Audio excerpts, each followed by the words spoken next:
So আজকের 24 তারিখে কি শীট ছিল? শীটে যে অংশ বাকি আছে এগুলো আপনারা পড়বেন, আমি তো পড়ানোর জিনিস পড়িয়ে দিয়েছি। শীটে তো এক্সট্রা জিনিসপত্র থাকবেই, কারণ শীট তো বইয়ের পার্ট, আমি অলরেডি বলে দিয়েছি আপনাদের। So, বইয়ে তো এক্সট্রা ইনফরমেশন থাকবেই। মূল যে বিষয় সেগুলো সবই আমি শেখাবো। সো মূলের বাইরেও অনেক কিছু থাকবে, সবগুলোই তো আর টিচার পড়াবে না।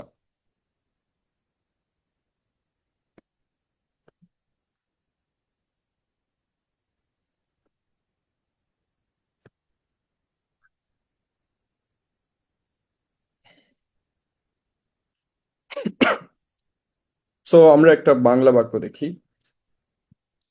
আমি ছাত্র, এর ইংরেজি কি? বা আমি বালক।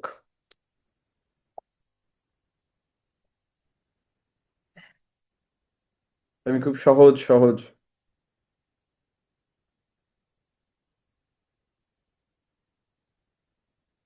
ছাত্র। I am a boy, or I am boy.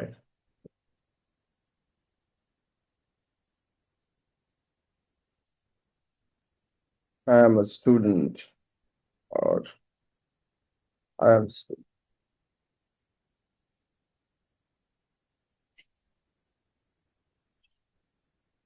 I a boy। পৃথিবী বলছে I a boy। Okay. Here lies a great grammar। ঠিক আছে, এখানে গ্রামারের একটা বিশাল জগৎ আছে এই সামান্য ইংরেজি এবং বাংলার ভেতরে। আমরা দেখছি, আমরা যখন বাংলা বাক্যটা ব্যবহার করেছি তখন আমি বালক বা আমি ছেলে মানুষ, ঠিক আছে, আমি me, so I'm a girl, not a woman।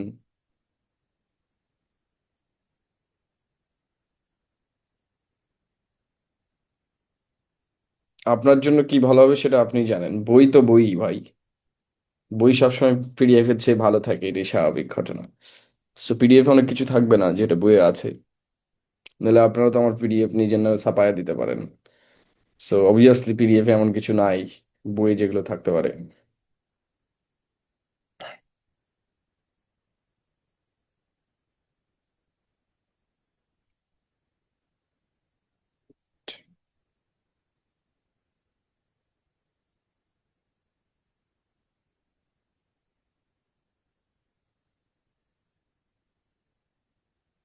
পেছনে কি চালালে?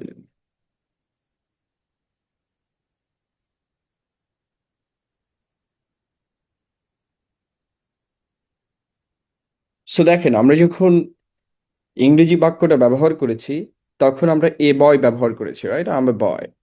এখন আমাদের মনে কি কখনো প্রশ্ন আসে না যে এটা ঠিক কোথা থেকে উদয় হলো? বা আই এম স্টুডেন্ট, এখানে আই এম স্টুডেন্ট লিখলে কি সমস্যা? মনে আছে I go home and I go to school to কিভাবে এসেছিল? So like that I am boy লিখলে ইংরেজিতে কি অসুবিধা? বাক্য তো ঠিকই থাকার কথা। কারণ আমার ইংরেজি বাংলা বাক্যে রয়েছে আমি বালক, আমি ইংরেজিতে লিখছি যে আই এম এ বয়। এটা ঠিক উড়ে এসে জুড়ে বসার মতো। এই উড়ে আসার কারণটা কি? What is the reason? Article নয় বুঝছি, ওখানে আর্টিকেল একটা ব্যবহার করছি, কিন্তু না ব্যবহার করলে অসুবিধা কোথায়? যেমন আমি যখন বলি যে আমি ভাত খাই, সেখানে তো আর লিখি না I eat a rice, right? তখন তো এই আসে নাই, এখন আসিল কেন?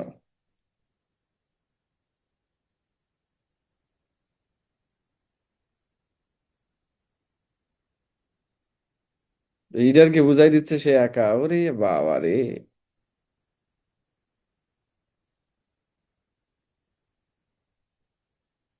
হ্যাঁ রে, সত্যিই নাউনকে কোয়ালিফাই করছে। প একটি জেনারেলাইজড ওয়ার্ড। এটার পেছনে একটা ম্যাজিক্যাল রিজন আছে। সেই ম্যাজিক্যাল রিজনটা হচ্ছে যে ইংরেজিতে নাউন ব্যবহার করার একটা নিয়ম আছে। কি আছে? নাউন ব্যবহার করার একটা নিয়ম আছে। সেই নিয়মটি হচ্ছে যে কোনো নাউন যদি গণনা করা হয়, একটা কথা আমি বললাম, কোনো নাউন যদি গণনা করা যায় না, কিন্তু হ্যাঁ, ইংরেজিতে কিছু নাউন আছে যেগুলো গণনা করা যায় কিন্তু কাউন্টেবল হয় না। সো গণনা করা হয়। আবারও বলছি যে কখনোই আপনার বাংলা ভাষা দিয়ে অপর ভাষাকে বুঝিবার চেষ্টা করিবেন না। If you want to learn French, you have to know the basic French. Otherwise ওই ভাষা নিয়ে লাফালাফি করা বন্ধ করতে হবে। মানে এটাই নিয়ম আর কি। For understanding another language you have to understand the context of that language, not your language. So আপনার বাংলা দিয়ে ইংরেজিকে বোঝার এখানে কোনো সুযোগই নেই। তো সাধারণত ইংরেজিতে নাউনকে দুইটা ব্রড ক্যাটাগরিতে বিভক্ত করা হয়। এই ব্রড ক্যাটাগরিতে বিভক্ত করাটার নাম হচ্ছে কাউন্টেবল এবং আনকাউন্টেবল। আমি একটু পরেই থিওরিটিক্যালি পড়াবো, আমি অলরেডি বলেছি যে আমরা আর কোনো বেসিক ব্যাপারে আলাপ করব না। কাউন্টেবল অ্যান্ড আনকাউন্টেবল, অথবা countable countable and non countable, ঠিক আছে? ইংরেজিতে ব্রড দুইটা ক্যাটাগরিতে বিভক্ত করা হয়। কয়টা? দুইটা। এবং এই ক্যাটাগরিতে বিভক্ত কেন করা হয় সেটার একটা রিজনই হচ্ছে যে এই দুইটার উপর ডিপেন্ড করে যে ইংরেজিতে আমরা কি ধরনের ডিটারমিনার ব্যবহার করব। এখন আবার নাম শুনে মাথা কঠিন হতে পারে। ডিটারমিনার কি? ডিটারমিনার শব্দটা এসেছে ডিটারমাইন থেকে। কি থেকে?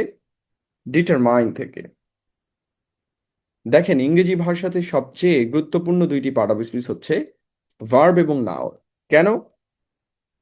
কারণটা আমরা গত ক্লাসে শিখে এসেছি, রাইট? গত ক্লাসে শিখেছি না?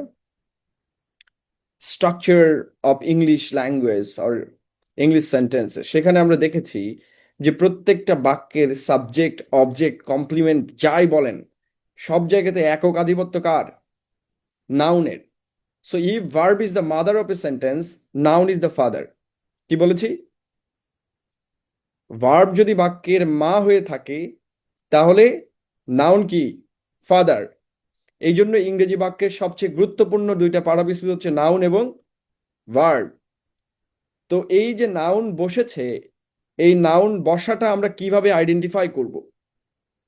নাউন বসাটা কিভাবে আইডেন্টিফাই করব? এই জন্য কিছু আইডেন্টিফায়ার ব্যবহার করা হয়। যেমন আইডেন্টিফায়ার কি? আমরা যদি ইনফিনিটিভ ব্যবহার করি তাহলে ইনফিনিটিভের আগে আমরা কি চিহ্ন ব্যবহার করি? একটা কৃত প্রত্যয়ের চিহ্ন বেস ফর্মের আগে, মনে আছে? টু ব্যবহার করি। তো এইটা হচ্ছে একটা মার্কার। এটাকে কি বলে? মার্কার। এটা একটা আইডেন্টিফায়ার। শব্দটা একই আর কি, চিহ্ন আর কি। তো ইংরেজিতে কিছু চিহ্ন আছে যে চিহ্নগুলো নাউনকে আইডেন্টিফাই করতে ব্যবহৃত হয়, অর্থাৎ নাউনের চরিত্র নির্দেশ করতে ব্যবহৃত হয়। কি নির্দেশ করতে? নাউনের সংখ্যা, চরিত্র, মাত্রা ইত্যাদি নির্ধারণ করতে ব্যবহৃত হয়। এই শব্দগুলোকে ইংরেজিতে বলে ডিটারমিনার। কি বলে? ডিটারমিনার। ডিটারমাইন থেকে এসেছে। ডিটারমাইন মানে কি? To indicate. সো এটাকে ইন্ডিকেটরও বলা যেতে পারে। ওকে, সো এটাকে ডিটারমিনার বলে। তো ইংরেজিতে আপনি কোথায় কোন ডিটারমিনার ব্যবহার করবেন সেটা নির্ভর করবে ওই নাউনের চরিত্রের উপরে। আর কিছুদিন আগে আমরা ভার্বের ক্ষেত্রে বলেছি, ভার্বের চরিত্রের উপর নির্ভর করে যে ভার্বের আগে এবং পরে কি বসে, রাইট? সো নাউনের চরিত্রের উপর নির্ভর করে নাউনের আগে এবং পরে কি বসে। কত ইন্টারেস্টিং না? যে নাউনের পরে কি বসবে সেটা নাউন নির্দেশ করে দিবে। নাউন যদি প্লুরাল হয় ভার্ব প্লুরাল হবে, নাউন সিঙ্গুলার হলে ভার্ব সিঙ্গুলার হবে। সো নাউনের সাথে ভার্ব যেমন সম্পর্কিত, নাউনের সাথে ডিটারমিনারও সম্পর্কিত। সো ডিটারমিনার মূলত নাউনকে নির্দেশ করতে ব্যবহৃত হয় যে নাউন এখানে আছে, এইটা বুঝাইতে ব্যবহৃত হয়। আমি কি বোঝাতে পেরেছি? সো নিয়ম হচ্ছে যে ইংরেজিতে দুই ধরনের নাউন আছে, একটা হচ্ছে কাউন্টেবল, একটা আনকাউন্টেবল। এইটা কিসের জন্য তৈরি করা হয়েছে? এটা মূলত গ্রামারের জন্য তৈরি করা হয়েছে। অর্থাৎ আমরা ডিটারমিনার ব্যবহারের জন্য এই শ্রেণীটা করা হয়েছে। আমরা নাউনের আরো অনেকগুলো ভাগ পাবো, like common, proper, material, collective, সেগুলো নিয়ে আমরা আলাপ করব। কিন্তু গ্রামাটিক্যাল কিছু ভাগ আছে। নাউনের মূল গ্রামাটিক্যাল ভাগটা কি? কাউন্টেবল এবং আনকাউন্টেবল। বাকিগুলো মিনিং এর উপর ভাগ করা হয়। কি বলা হয়েছে? নাউনের যত রকম ডিভিশন আছে সবগুলো মিনিং বেসড, আর কাউন্টেবল এবং আনকাউন্টেবল গ্রামার বেস। অর্থাৎ আমরা গ্রামার ইউজ করার স্বার্থে এই ভাগ দুটা করা হয়েছে। অর্থাৎ এটাকে আমরা লিঙ্গুইস্টিক ডিভিশন বলি, ভাষাগত ডিভিশন। অর্থাৎ গ্রামার অ্যাপ্লাই করার জন্য এই ডিভিশনটা তৈরি করা হয়েছে, কাউন্টেবল এবং আনকাউন্টেবল। ওকে, এখন কাউন্টেবল নাউনের নেচার আছে একটা। কাউন্টেবল নাউন, যে নাউনকে গণনা করা হয়, কি বলেছি? আমার শিটে লেখা আছে গণনা করা যায়, কারণ এটা আপডেট করা হচ্ছে এই জন্য। যে নাউনকে গণনা করা হয়, অর্থাৎ ওই ভাষাভাষীরা নাউনটাকে গুণে ব্যবহার করে। যেমন আপনি চুলের কথা চিন্তা করেন, চুল কিন্তু গোনা যায়। চুল যখন পেকে যায়, একটা চুল পাকছে, দুইটা, কিন্তু এটা কিন্তু সাধারণত কেউ গণনা করে ব্যবহার করে না। সুতরাং এটা কাউন্টেবল নাউন না। তাহলে কাউন্টেবল নাউন হচ্ছে যে সকল নাউনকে সাধারণত গণনা করা হয়। এর একটা নেচার আছে। নেচারটা কি? এক হচ্ছে কাউন্টেবল নাউন গোনা যেতে পারে। তো যে জিনিস গোনা যায় সেটা সিঙ্গুলার হতে পারে। দুই হচ্ছে প্লুরাল হতে পারে। প্লুরাল হতে পারে। ওকে, কথাগুলো কিন্তু ভালো করে বুঝতে হবে। এক হচ্ছে সিঙ্গুলার হতে পারে, দুই কি প্লুরাল হতে পারে, যেহেতু এটাকে গণনা করা যায় বা হয়। কিন্তু আনকাউন্টেবল নাউন, যেটাকে গণনা করা হয় না, লাইক পানি অর মিল্ক অর আয়রন, তো যেগুলোকে গণনা করা হচ্ছে না, তার কি আর প্লুরাল করা সম্ভব? তার কি সিঙ্গুলার করা সম্ভব? তারা ইউনিভার্সালি সিঙ্গুলার, তারা অলওয়েজ সিঙ্গুলার। ওকে, অলওয়েজ কি হবে? সিঙ্গুলার। অলওয়েজ কি হবে? সিঙ্গুলার। এখন এটা জেনে আমার কি লাভ আছে? লাভ হচ্ছে কাউন্টেবল নাউন দুইভাবে ইংরেজিতে ব্যবহৃত হয়, একটা হচ্ছে সিঙ্গুলার আর একটা হচ্ছে প্লুরাল। যদি আপনি কাউন্টেবল নাউনকে সিঙ্গুলার ব্যবহার করতে চান, কি বলেছি, যদি ব্যবহার করতে চান, আপনাকে কম্পালসারি কি করতে হবে? কম্পালসারি মাস্ট এ অথবা অ্যান ব্যবহার করতে হবে, আদারওয়াইজ বাক্যটা ভুল হবে। অর্থাৎ আমরা যখনই একটা কাউন্টেবল নাউন সিঙ্গুলার ব্যবহার করব, তার আগে এ অথবা অ্যান ম্যান্ডেটরি ব্যবহৃত হবে, না করলে ওই বাক্যটি ভুল হবে। এইটা দিয়েই আমাদের এইচএসসি তে যত আর্টিকেল আছে তার 80% রুল মাত্র একটা রুল দিয়ে তৈরি হয়েছে। Whenever you're using a countable noun, you must use a or an before it. অর্থাৎ কাউন্টেবল নাউন সিঙ্গুলার হলে তার আগে আবশ্যিকভাবে ইংরেজি গ্রামার অনুসারে এ অথবা অ্যান ব্যবহৃত হবে। কি বলেছি? কোথাও যদি আমরা কাউন্টেবল নাউন সিঙ্গুলার ব্যবহার করি ইংরেজি ভাষাতে, তাহলে যখনই সিঙ্গুলার কাউন্টেবল নাউন ব্যবহার করব, সেটা ম্যান্ডেটরি এ অথবা অ্যান সহ ব্যবহার করতে হবে। আমি কি বোঝাতে পেরেছি? এই জন্য দেখেন, আই অ্যাম বয়, এই বাক্যে বয় কি গণনা করা যায় না? অর্থাৎ এটা কাউন্টেবল নাউন, রাইট? কাউন্টেবল মানে গণনাযোগ্য। ছেলে একজন, দুইজন, তিনজন। সো দেখেন, বয় গণনাযোগ্য, রাইট? এবং কি singular. So countable noun singular হলে তার আগে ম্যান্ডেটরি অথবা অ্যান বসবে। এটা হচ্ছে পৃথিবীর মানে স্ট্যাটিক রুল, মানে যেটার কোনো পরিবর্তন হবে না।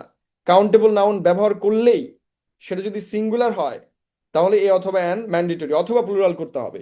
সো বয়ের ক্ষেত্রে তো এখানে আই তো একজন বালক, রাইট? সো এখানে কোনোভাবে এটা প্লুরাল করা যাবে না, অথবা এটাকে প্লুরাল ব্যবহার করতে হবে যদি নেসেসারি হয়, বয়েজ আর অ্যাবসেন্ট। অর্থাৎ আইদার এটাকে প্লুরাল করতে হবে আর সিঙ্গুলার করতে হবে, কিন্তু সিঙ্গুলার কোথাও ব্যবহার করলে ইমিডিয়েট এ অ্যান ব্যবহার করতে হবে, otherwise the sentence will be incorrect. So I am boy বাক্যে হচ্ছে কাউন্টেবল নাউন সিঙ্গুলার, সুতরাং এর আগে এ অথবা অ্যান ম্যান্ডেটরি, না দিলে বাক্য ভুল হবে।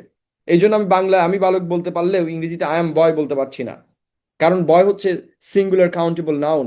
এবং whenever I am using a singular countable noun, I must use a or an before it or in front of it. কথা ক্লিয়ার না ভেজাল আছে? এই দেখেন, আই এম স্টুডেন্ট, এই বাক্যে স্টুডেন্ট কি কাউন্টেবল নাউন সিঙ্গুলার না? দ্য অনলি রুল, বাট পুরো এইচএসসি এসএসসি তে যে যতগুলো গ্রামার আছে আর্টিকেলের, মূলত একটাই রুল, ওইটা ভিজায় টিজায় ঘুরা ফেরা নানা রং চঙে করে আমরা এত রুল টুল বানাই আর কি। But this is the right grammar. Whenever you are using a countable noun in singular form, you must use a or an.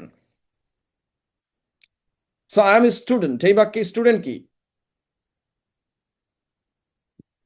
Accountable noun singular, right? So a an কি এখানে ম্যান্ডেটরি বুঝেন তো নাকি? আবশ্যক, যেটা বাদ দেয়া যাবেই না। মানে ও জ্যানে বসবে, এ অথবা অ্যান বসবে। এবং এ আর অ্যান কি একই জিনিস না? তার মানে আমাদের জানতে হবে যে কোন গ্রামার আমরা কি কারণে শিখছি। ওকে, সো আমরা যে নাউনের যতগুলো ডিভিশন শিখবো, এই ডিভিশনের একটা ঐতিহাসিক কারণ আছে। সেই কারণটা কি? আমরা কোন ডিটারমিনার ব্যবহার করব এটা জানতে গেলে আমাকে নাউনের ডিভিশন জানতে হবে। আমি যদি কাউন্টেবল আর আনকাউন্টেবল নাই বুঝতে পারি, তাহলে আমি আর্টিকেল ব্যবহার করতে পারবো না। শুধু আর্টিকেল না, কোনো determiner like much, many, little, a little, the little, আপনি যেটাই বলেন না কেন, এগুলো কোনোটাই ব্যবহার করতে পারবেন না। এই জন্য এই রুলগুলো ইন্টিগ্রেট করা হয়েছে। Are you clear? So if you can't identify what is an uncountable and what is a countable one, then you cannot use the determiners. Not only the determiners, but also the subject verb agreements. কোনোটাই ব্যবহার করতে পারবেন না।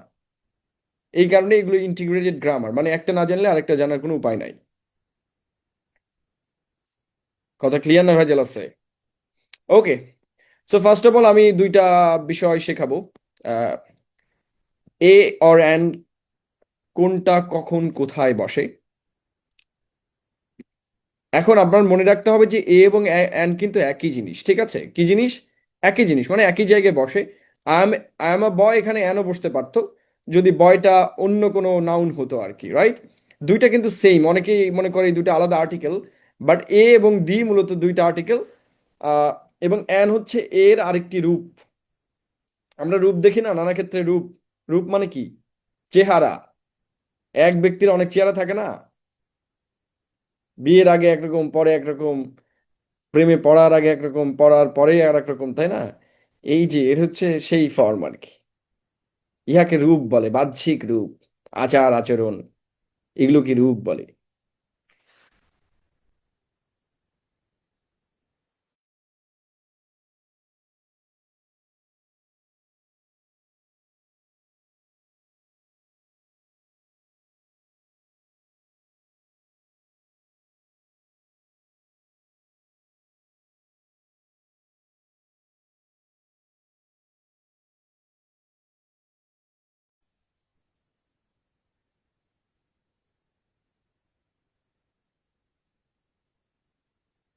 তাহলে আমরা একটু দেখি, আজকে একটু ম্যাজিক্যাল গ্রামার শিখবো, ওকে?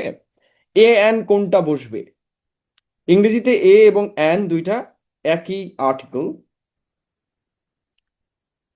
দুইটা ইনডেফিনাইট আর্টিকেল, দুটোর অর্থ কাছাকাছি হতে পারে একটি, কিন্তু সবসময় কিন্তু একটি নয়। কিন্তু কখন এ বসবে আর কখন অ্যান বসবে সেটা অনেকেই আসলে বিভ্রান্ত হন। ভাই এখন পড়াচ্ছি, তোর বই নিয়ে কেন টানাটানি করতে হবে? বই কবে পাবেন সেটা ক্লাস শেষে তো আলাপ করা যায় নাকি? ধৈর্য নাই নাকি?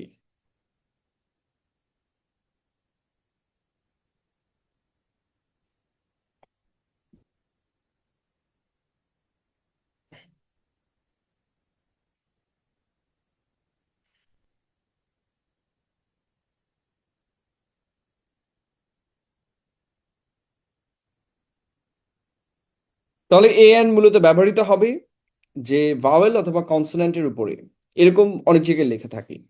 কিন্তু কখন এ অথবা অ্যান বসবে সেটা নিয়েই অনেকেই আমরা কনফিউজড হয়ে যাই। অনেকেই মনে করেন যে ভাওয়েল দিয়ে শুরু হলে অ্যান এবং কনসোনেন্ট দিয়ে শুরু হলে এ।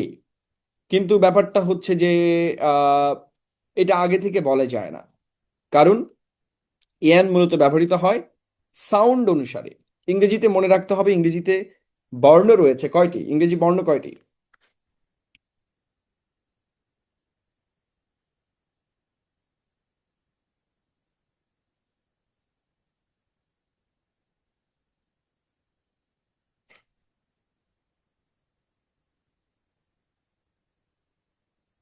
26টি, রাইট? কিন্তু ইংরেজিতে লেটার রয়েছে। লেটার মানে কি? সাউন্ড রয়েছে কয়টি? 44টি। ইংরেজিতে সাউন্ড আছে কয়টি? 44টি, অর্থাৎ 26টা বর্ণ 44 ভাবে উচ্চারিত হয়। 26টি বর্ণ কয়ভাবে উচ্চারিত হয়? 44টি। অর্থাৎ আমরা যেমন জি ও গো বলি, কিন্তু জি ডাবল ডি গুড, জি ও গু হয়নি, রাইট? সো এই যে উচ্চারণের তারতম্য, তার মানে ও এর দুইটা বা তিনটা উচ্চারণ রয়েছে, উচ্চারণ রীতি রয়েছে। এই যে উচ্চারণ রীতি, এই উচ্চারণ রীতি আলাদা হওয়ার কারণে ইংরেজি বর্ণ দেখে কখনোই উচ্চারণ বোঝা যায় না। ঠিক আছে? সো আমরা স্পেলিং দেখে কখনোই ইংরেজিতে আর্টিকেল এ অ্যান ব্যবহার করতে পারবো না। আর্টিকেল এ অ্যান মূলত নির্ভর করে কোনো শব্দের উচ্চারণ রীতির উপরে, অর্থাৎ শব্দটা উচ্চারণ না করা অবধি কখনোই আমরা আইডেন্টিফাই করতে পারবো না whether we are going to use a or an. So it totally depends on phonetics, আমরা কিভাবে উচ্চারণ করি। ঠিক আছে, এটাকে ফোনেটিক্স বলে। সো ফোনেটিক্স এর উপর টোটালি ডিপেন্ড করে।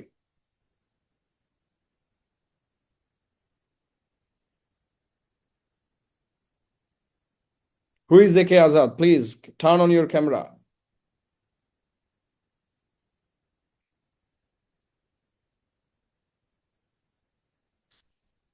I want to talk to you.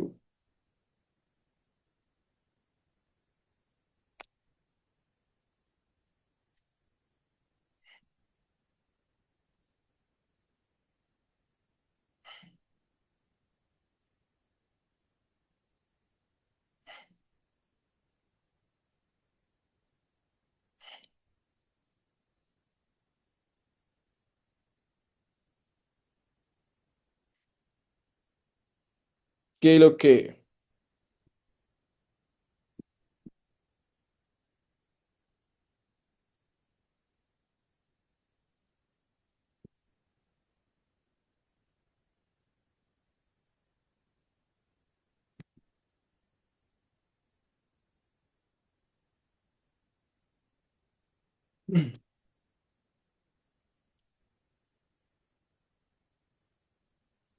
তাহলে বলেছি যে কোনো শব্দের উচ্চারণ রীতির উপর নির্ভর করবে আমরা এ অথবা অ্যান ব্যবহার করবে কিনা। ঠিক আছে? যদি উচ্চারণটা ভাওয়েল সাউন্ড দিয়ে শুরু হয় তাহলে অ্যান, এবং যদি কনসোনেন্ট সাউন্ড দিয়ে শুরু হয় তাহলে এ। ভাওয়েল দিয়ে শুরু হলে কি হবে? অ্যান, এবং কনসোনেন্ট সাউন্ড দিলে শুরু হলে এ ব্যবহৃত হবে। সাধারণত ইংরেজিতে ভাওয়েল রয়েছে পাঁচটা: এ, ই, আই, ও, ইউ। ঠিক আছে, ইংরেজিতে ভাওয়েল রয়েছে কয়টা? পাঁচটা: এ, ই, আই, ও অ্যান্ড ইউ। কি আছে? পাঁচটা ভাওয়েল রয়েছে। এখন আমাদের তো আমরা ভাওয়েলের আগে অ্যান বসাতে পারি, এটা আমরা লিখছি, কিন্তু এটা কিন্তু ভাওয়েল লেটার রয়েছে। ইংরেজিতে ভাওয়েল লেটার কয়টা? পাঁচটা। অর্থাৎ ভাওয়েল সাউন্ড কিন্তু পাঁচটা না। ইংরেজিতে ভাওয়েল সাউন্ড কয়টা? ইংরেজিতে ভাওয়েল সাউন্ড রয়েছে, বেসিক ভাওয়েল সাউন্ড, ইংরেজিতে ভাওয়েল সাউন্ড রয়েছে 20টি। তার মধ্যে আহ ডিপথংস রয়েছে, নর্মাল ভাওয়েল সাউন্ড রয়েছে, মোনোথংস বলি আমরা। So monophthong, diphthong, right. So ইংরেজিতে ভাওয়েল সাউন্ড এবং ভাওয়েল লেটার কিন্তু এক জিনিস নয়, এটা মনে রাখতে হবে।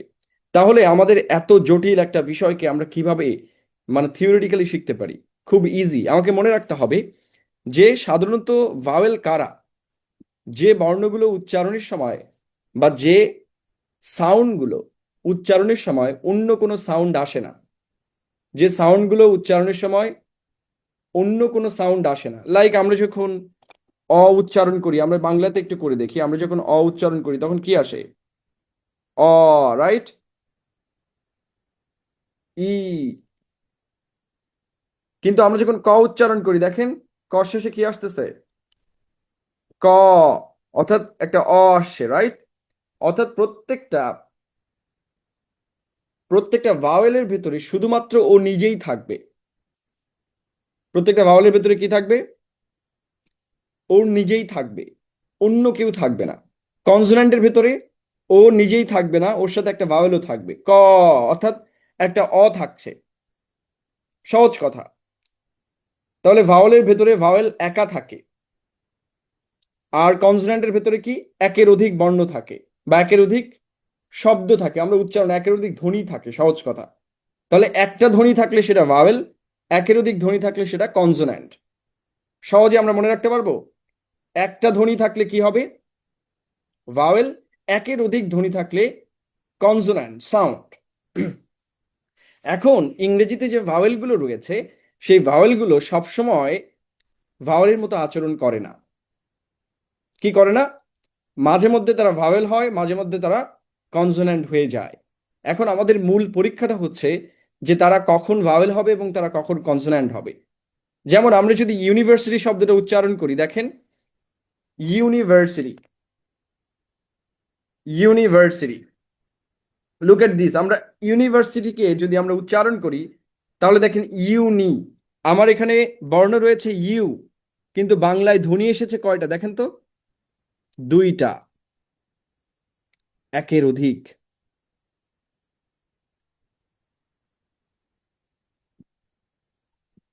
এখন আমাদের প্রশ্ন হচ্ছে যে এ ইউ কি তাহলে ভাওয়েলের মতো আচরণ করছে নাকি অন্য কিছুর মতো আচরণ করছে? ভাওয়েল হতে গেলে ধ্বনি কয়টা থাকা লাগবে? একটা। আমরা অনেক পেঁচাবো না, ঠিক আছে? একদম এখানে একটা শর্টকাট আমরা ব্যবহার করেছি, আমরা পুরা গ্রামারের অরিজিনাল রুল ব্যবহার করব না, করলে আরো কঠিন লাগবে। আমি মূল জিনিসটা বোঝানোর চেষ্টা করছি। অর্থাৎ এই সাউন্ডের এফেক্টটা বুঝতে হবে। সাউন্ডটা কি? মোর দ্যান ওয়ান যদি সাউন্ড আসে, অর্থাৎ ধ্বনি আসে, একের অধিক ধ্বনি আসলে কি বসবে? এ বসবে। কনসোনেন্ট সাউন্ড বা একের অধিক ধ্বনি, এই নিয়ে আপনি পৃথিবীর কোথাও পড়বেন না, একটু পরে বুঝতে পারবেন যে কি ম্যাজিক্যাল একটা জিনিস আছে। কোনো কিছু যদি একের অধিক ধ্বনি দিয়ে শুরু হয় তাহলে এ বসবে, আর যদি একটি ধ্বনি দিয়ে শুরু হয়,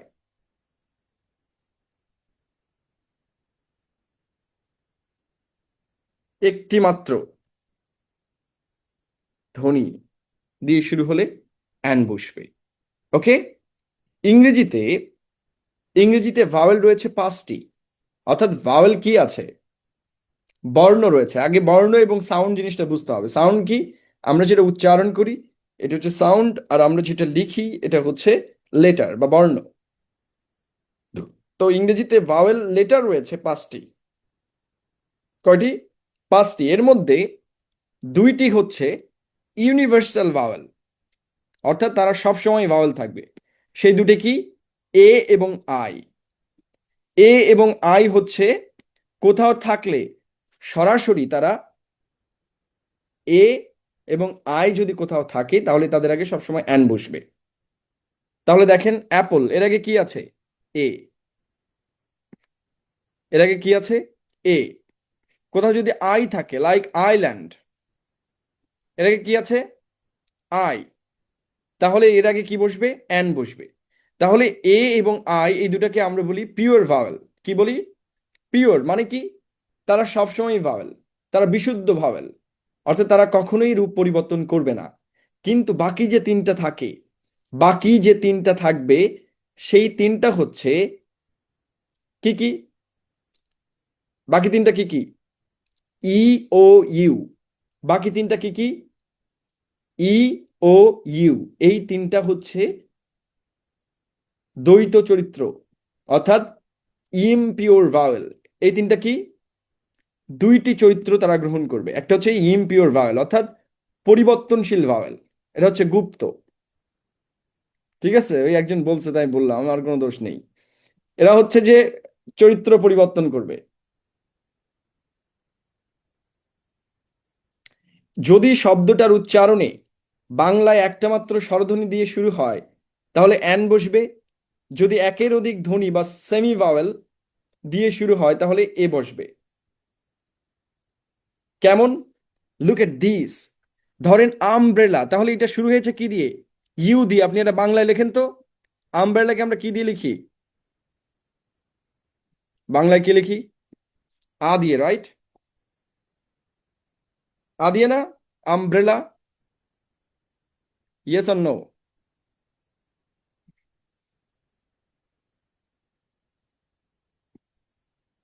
এই যে দেখেন,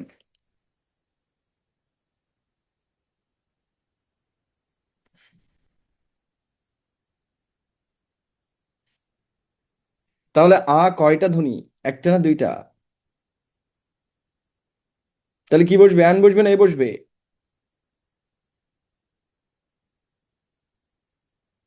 এবার দেখেন, ইউনিভার্সিটি, আমরা ইউ, সেম ইউ আগে দেখেছিলাম কি আমব্রেলার ভেতরে, রাইট? ইউনিভার্সিটি লিখি আমরা, বাংলায় লিখে দেখি বাংলায় লিখে দেখবো, ঠিক আছে? আমাদেরকে কি করতে হবে, বাংলা স্বরধ্বনির সাথে মিলাতে হবে। বাংলাতে যদি একটি ধ্বনি আসে তাহলে অ্যান, আর বাংলাতে যদি একের অধিক ধ্বনি আসে তাহলে এ। ক্লিয়ার? তাহলে আমরা ইউনিভার্সিটিটা দেখি। ইউ, কয়টা ধ্বনি? দুইটি, তাহলে কি কি বসবে? এ বসবে। ইউজফুল, দেখেন তো ইউজফুলে কয়টা ধ্বনি আসে?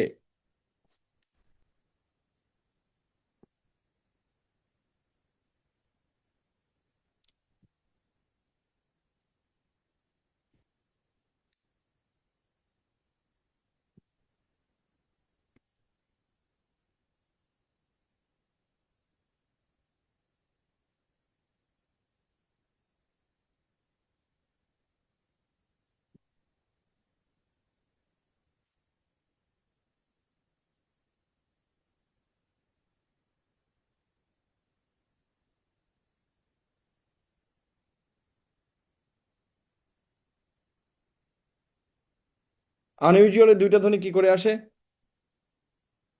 ইউ এর জন্য কি আসছে আনইউজুয়ালি? ইউ এর জন্য তো একটা আসছে।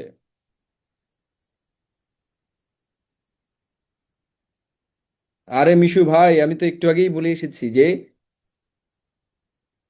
আই হচ্ছে পিওর ভাওয়েল, এর উচ্চারণ যাই হোক না কেন আই এর আগে অ্যান বসবেই।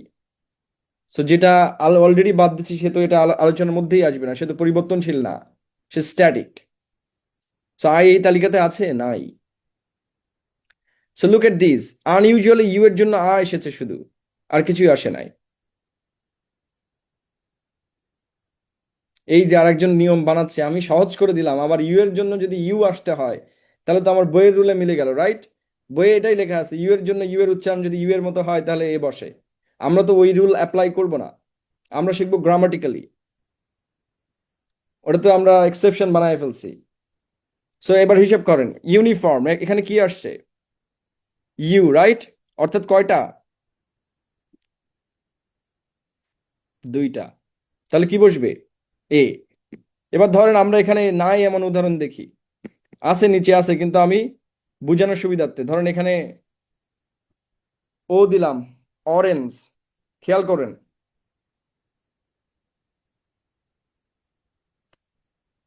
কোনো এক্সেপশন ফেক্সেপশন কাজ করবে না, দেখেন। ওয়ান আইড ম্যান, খেয়াল করবেন এখানে কিন্তু একটা বিশাল গ্যাঞ্জাম আছে। অনলাইন,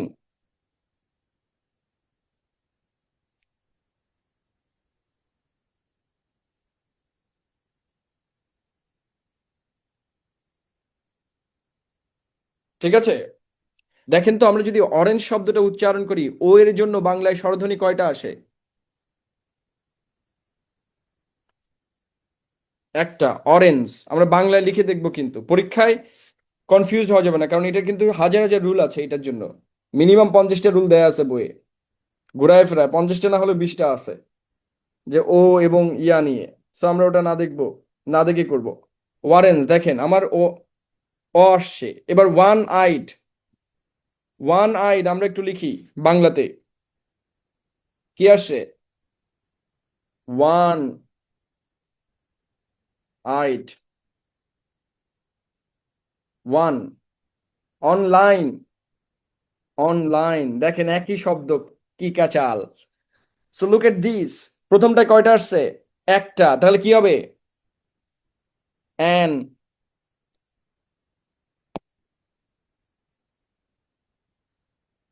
একজনের টিচিং স্টাইল ভালো লাগতেছে না, এবার এই রুল বের করুক সে। প্রথমটা অ্যান, দ্বিতীয়টা দেখেন এ। কেন এ? ও এর জন্য বাংলায় ধ্বনি আসছে কয়টা? দেখেন দুইটা। ওয়া, দেখেন কি ম্যাজিক না? হা হা হা, এটাই সায়েন্স। এবার দেখেন অনলাইন, ও এর জন্য বাংলায় ধ্বনি আসছে কয়টা?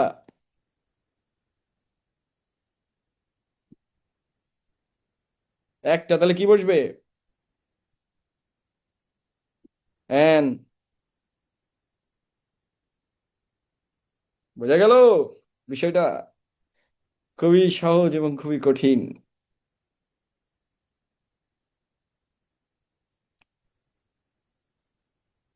সাউন্ড আমাদের বুঝিয়ে লাভ নেই, কারণ সাউন্ডের জন্য আমাদেরকে ফোনেটিক্সের ক্লাস করতে হবে। সো ফোনেটিক্স বুঝতে গেলে 3 মাস পড়তে হবে, রাইট? এখানে অনেকেই ফোনেটিক্স পড়েছে। ইংরেজি লিঙ্গুইস্টিক্সের সবচেয়ে টাফেস্ট কোর্স হচ্ছে ফোনেটিক্স অ্যান্ড ফোনোলজি। না, আমরা বোঝানোর সুবিধার্থে বললাম, অনলাইন তো নাউন না, অনলাইন অ্যাক্টিভিস্ট প্রশ্ন এরকম থাকে, ঠিক আছে? সো অনলাইন আমরা বোঝার সুবিধার্থে, হ্যাঁ, যে এটার আগে আসলে কি বসবে। Online activist.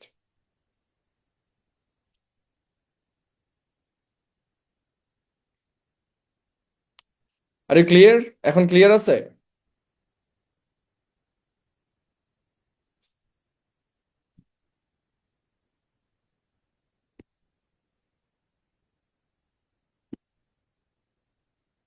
এই জুম ইউজারটা ক্লাস থেকে বাইর করে দিত, তানভীর। পড়াচ্ছি এক আর মন থাকে অন্য জায়গায়, আমি বুঝলাম না। সো দেখেন, তাহলে ওয়ান ওয়ে স্ট্রিট, তাহলে এখানে ওয়ানের উচ্চারণ কি? Once in a lifetime. দেখেন, ওয়ান্স, আমরা ওয়ান্স লিখি, কিন্তু আমরা ওয়ান্স লিখি না, মানে অ দিয়ে লিখি না। তাহলে আমরা বাংলায় কিভাবে লিখছি এটার উপর ডিপেন্ড করবে আমরা আসলে কি ব্যবহার করছি। লাইক ওশান, ওশানের ক্ষেত্রে আমরা কি লিখি? দেখেন, ওয়াশান লিখি না, রাইট? ওশান লিখি, তাহলে কয়টা আসছে স্বরধ্বনি? একটা। অপরচুনিটি, অ। আউল, দেখেন কয়টা?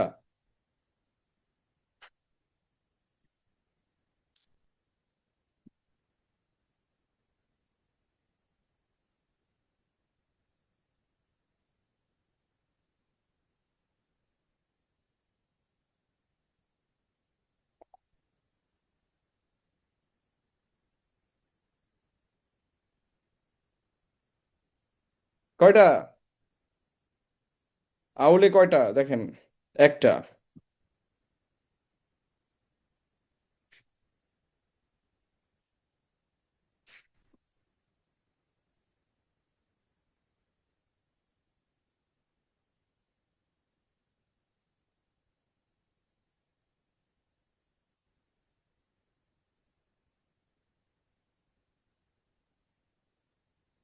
এখন আমরা এবার মূল জিনিসটা বুঝে আসি আরেকবার। একটা হচ্ছে যে এ অ্যান বসবে কিনা সেটা ডিপেন্ড করে কিসের উপরে? শব্দটা কাউন্টেবল নাউন সিঙ্গুলার কিনা, রাইট? অথবা আনকাউন্টেবল নাউন কিনা। যদি কাউন্টেবল নাউন প্লুরাল হয় তাহলে তো জ্ঞান বসবেই না, রাইট? কারণ আমরা জানি কাউন্টেবল নাউন দুইভাবে ব্যবহৃত হতে পারে। একটা হচ্ছে কাউন্টেবল নাউন সিঙ্গুলার হলে এ অ্যান সহযোগে ব্যবহৃত হয়, আর যদি কাউন্টেবল নাউন প্লুরাল হয় তাহলে কিছুই ব্যবহৃত হয় না, সে নিজেই তো প্লুরাল। অথবা আনকাউন্টেবল নাউন ব্যবহৃত হয়। এখন কাউন্টেবল নাউনের আগে আমরা যখন এ অ্যান ব্যবহার করব, সেই এ অ্যানটা নির্ভর করবে ওই নাউনটা বা কোথা থেকে উচ্চারণ শুরু হচ্ছে। কোথা থেকে উচ্চারণ শুরু হচ্ছে সেটাই মূলত এ অ্যান ব্যবহার করার নিয়ম। কি নিয়ম? আমি যে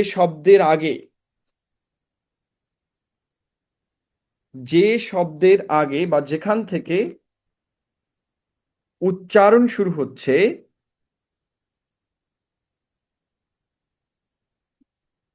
যেখান থেকে উচ্চারণ শুরু হচ্ছে সেখানেই মূলত আর্টিকেলটা বসে।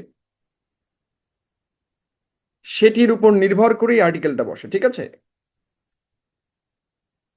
নির্ভর করেই আর্টিকেলটা বসে, এ অথবা অ্যান বসে, ওকে? এ অ্যান বসবে এটা তো আমরা নির্ধারিত, রাইট? যে কাউন্টেবল নাউন সিঙ্গুলার হলে এ অ্যান বসবে। এখানে বয়, তো এখানে আমরা এ থেকে অ্যান একটা বসবেই। তো শুরুতে যেহেতু আমাদের বি আছে, উচ্চারণ শুরু হচ্ছে বয় থেকে, রাইট? তাহলে এ অ্যান তো বসবে এখানে আমরা জানি। এখন এ বসবে নাকি অ্যান বসবে এটা আমাদের অপশন, রাইট? আমরা যেভাবে অ্যাক্টিভ নাকি প্যাসিভ হবে, লাইক দ্যাট আর কি। এখানে বসবে আমরা জানি, এটা প্রেজেন্ট সিম্পল টেন্স আমরা জানি, কিন্তু অ্যাক্টিভ নাকি প্যাসিভ হবে এরকমই। এখানে আর্টিকেল এ অ্যান বসবে আমরা জানি, কিভাবে জানি? বয় হচ্ছে কাউন্টেবল নাউন সিঙ্গুলার। এখন যেটা বসবে সেটা এ বসবে নাকি অ্যান বসবে এইটা আমাদের জানার বিষয়, রাইট? সেখানে আমরা এ বয় ব্যবহার করলাম। এবার দেখেন, আমাদের একটা শব্দ থাকলো নাইট। কি থাকলো? নাইট। বলেন তো নাইটের উচ্চারণটা কোথা থেকে শুরু হচ্ছে? এন থেকে, রাইট? এন থেকে শুরু হচ্ছে না?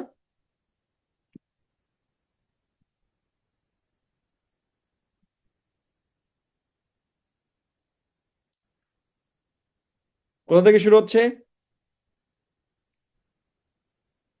এন থেকে। তাহলে আর্টিকেল এ এন কোথায় বসতেছে মূলত? এই এন থেকে কিন্তু, অর্থাৎ যেখান থেকে উচ্চারণ শুরু হয় সেটির উপর নির্ভর করেই এ এন বসে। কি বলা হয়েছে? যেখান থেকে উচ্চারণ শুরু হবে সেটির উপর নির্ভর করেই এ অথবা এন বসবে। এইটা জানার কিন্তু অনেক দরকার আছে। দরকারটা কি এবার আমরা একটু দেখি। তাহলে আমরা কিন্তু এ এন মূলত শেষ করে ফেললাম। এবার একটু দেখি। ধরেন সাইলেন্ট কে, যে নাইট, নি, এখানে কিন্তু আমার এন থেকে উচ্চারণ শুরু হচ্ছে, রাইট? যেমন সাইকোলজি, তাহলে আমাদের আর্টিকেলটা কোথায় বসবে? সাইকোলজিতে এস এর আগে বসবে, রাইট? নিউমোনিয়াতে কিসের আগে বসবে? এন এর আগে।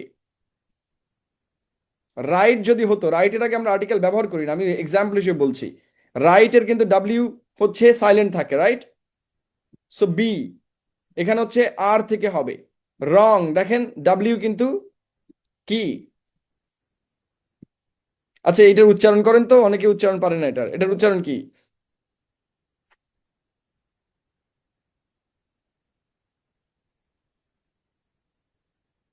এটার উচ্চারণ কি বলেন তো?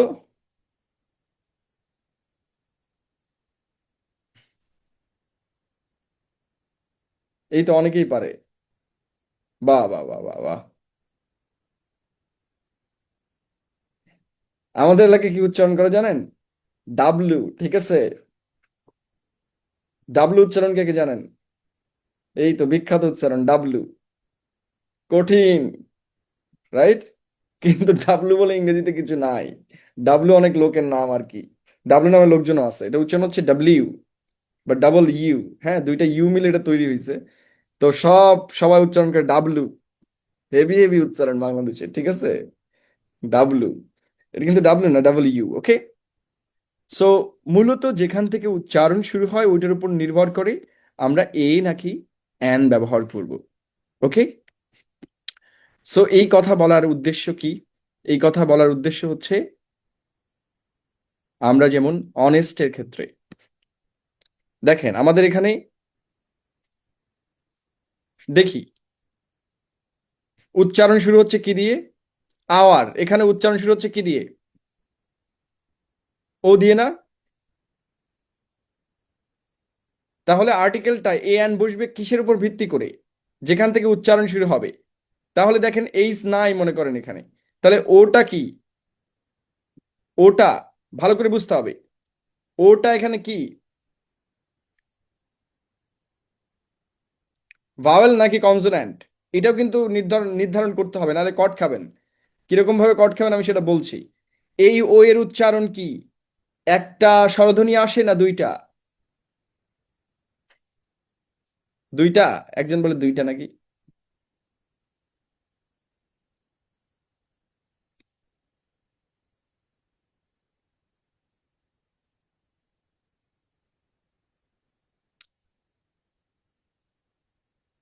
একটা স্বরধ্বনি, স্বরধ্বনি চেনেন না? অ, আ।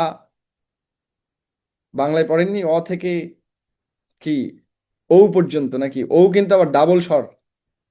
সো এখানে বাংলায় স্বরধ্বনি কয়টা জানেন আপনারা? বিসিএস যারা দিবেন, বাংলা স্বরধ্বনি 7টা। ওকে, তাহলে দ্বিতীয়টা অনেস্ট। ও।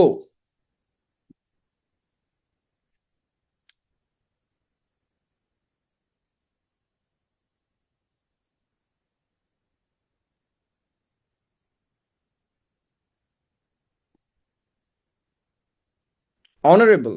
দেখেন ও। এয়ার এর ক্ষেত্রে দেখেন এয়ার, এটা কিন্তু হেয়ার না, হ্যাঁ? এয়ার মানে কি? উত্তরাধিকারী। সো এয়ার এর ই থেকে শুরু হচ্ছে। এখন আমরা দেখবো ই এর উচ্চারণে কি কয়টা স্বরধ্বনি আসে? একটি। সেটা কি? এ, রাইট? অনেকে বলবে দুইটা আসে নাই কেন? দেখেন এয়ারে একটা আসছে না দুইটা আসছে? একটু ব্রেন খাটান তো। একটা, বাকি কিন্তু অন্তস্থ ইয়া আকার যেটা আছে সেটা কিন্তু আয়ের জন্য আসছে, ঠিক আছে? এখানে ই আই আছে। ই আ, উচ্চারণটা এরকমই। এ আ। ঠিক আছে, আ এর জন্য আসছে আ, আর ই এর জন্য এ। উচ্চারণটা হচ্ছে এ আ। হ্যাঁ, রটা উচ্চারিত হয় না, আপনারা জানেন সর্বশেষ শব্দটা উচ্চারিত হয় না ব্রিটিশ ইংলিশে। তো উচ্চারণ হবে এ আ। সো এরকমই। আওয়ারের জন্য ওর জন্য কি আসছে? আও আর। তাহলে ও এর জন্য কি আসছে? ইউ এর জন্য ও আসছে, রাইট?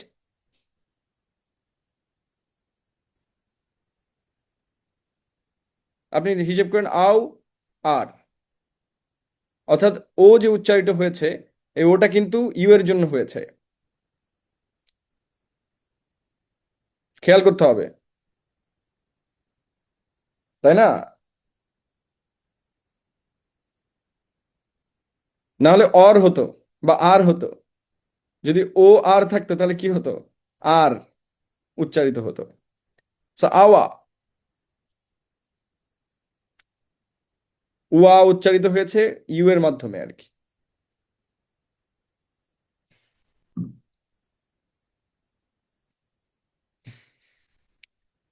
সো অনার্স গ্রাজুয়েট, দেখেন ও, ই, আবারও ইয়ারলুম।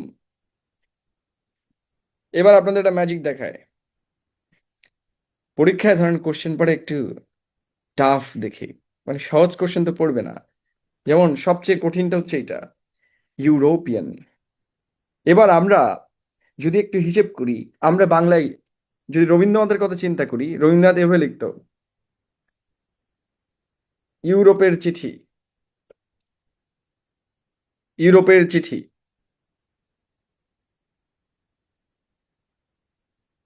বা ইউরোপ।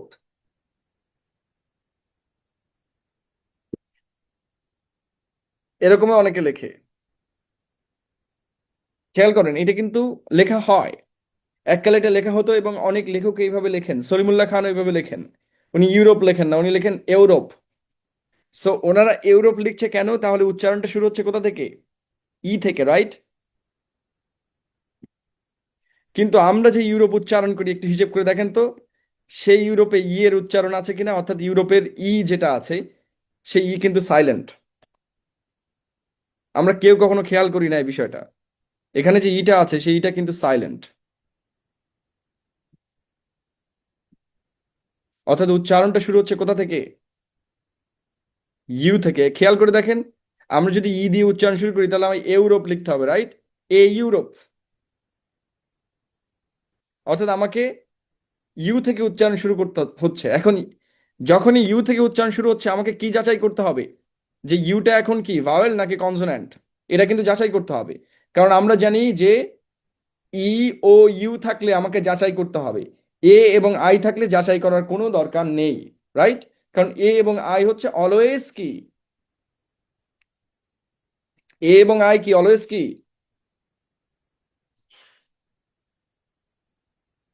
এ এবং আই অলওয়েজ কি, ভাওয়েল। কিন্তু ই ও ইউ যাচাই করতে হবে। সো দেখেন, এখানে যে ইউরোপ আছে, এই ইউরোপের ক্ষেত্রে ইউ এর উচ্চারণ কি? একটা না দুইটা? দুইটা। তাহলে কি হবে? এ হবে নাকি অ্যান হবে? এই দেখেন কেন এ হলো, বুঝছেন? এটা কিন্তু পরীক্ষায় পড়ে এবং সবচেয়ে জটিল আর কি।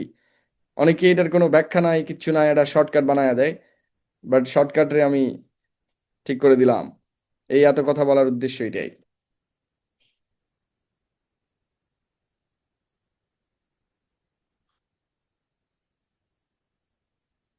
ব্যতিক্রম। তাহলে আমার উচ্চারণ শুরু হচ্ছে ইউ দিয়ে, তাই না? তাহলে ইউ দিয়ে যেহেতু উচ্চারণ শুরু হচ্ছে, আমার ইউটা কি? এই ইউ কি?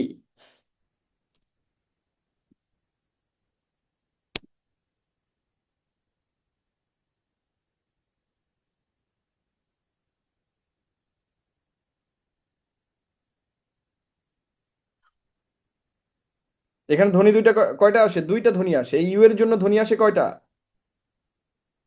উচ্চারণ শুরু হচ্ছে কি দিয়ে? শুরু হচ্ছে ইউ দিয়ে, এবং ইউ এর জন্য স্বরধ্বনি আসে কয়টা? ইউ এর জন্য স্বরধ্বনি আসে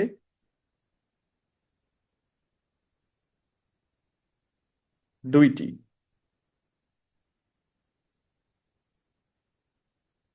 আমি কি বুঝাতে পেরেছি? এতগুলো রুল, মানে এত, মানে এর মুখস্থ করা রুল রয়েছে, অবশ্যই সেটা দিয়ে তো কাজ হবেই, কিন্তু আমাদের মনে রাখতে হবে আমাদের যাতে ভুল না হয় পরীক্ষাতে। এই জন্য আমি মূল ফিলোসফিটা শেখালাম যে এর পেছনে অনেক কিছু কাজ করে, কিন্তু আমি একটা শর্টকাট মেরেছি। আমি ডিপথম ট্রিপথমসকে আলাদা করে আইডেন্টিফাই করি নাই। তো আমাদের এত কিছু জানার দরকার নেই, আমাদের মূল মানে থিওরিটা বুঝলেই হচ্ছে যে ধ্বনি যদি এককভাবে চলে তাহলে সেটা একমাত্র ভাওয়েল। ধ্বনি যদি একের অধিক হয়ে যায় তখন কিন্তু ও আর ভাওয়েলের মতো ফাংশন করবে না।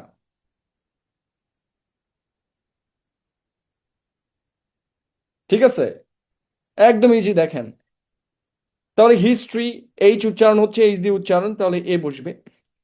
ইউরোপিয়ানের ব্যাপারটা তো বুঝাইতে পারছি, এর বাইরে আর কোনো টাফ রুল নাই। মানে যা আছে এ এন দিয়ে, এবার দেখেন আমি সব বুঝাই ফেলছি। So look at this. Then আছে অ্যাব্রিভিয়েশন।